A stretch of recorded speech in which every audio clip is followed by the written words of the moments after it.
न सटेलू, जब जब छुई दूर हटेलू। ए रानी बोला ना, सोहाग रात हमें न सटेलू, जब जब छुई दूर हटेलू। हमारा से पहले कुमार में दोसरा के न रही राजा जी। ई बतिया क्रिया खा के कही राजा जी।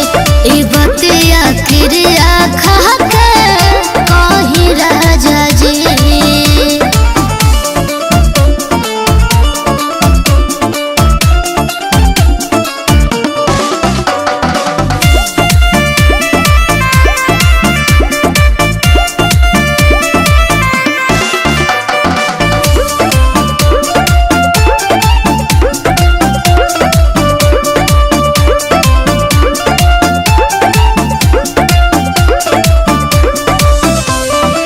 झूठो के कर तारू सकिए धनी, हमारा पता हरे बहाकिए धनी।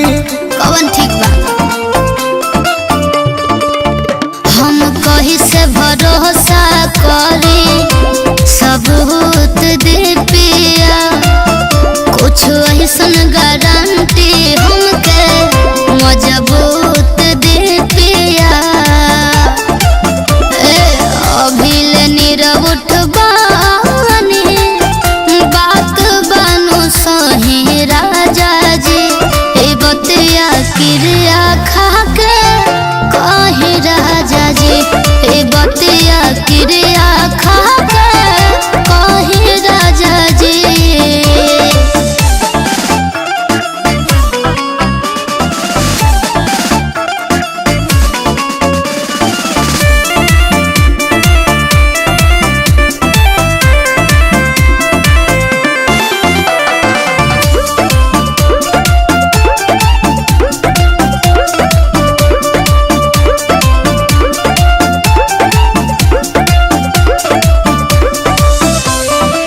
सभी बचौले बनी प्यार नु हो, तोहरे लमे हर हमारे नु हो।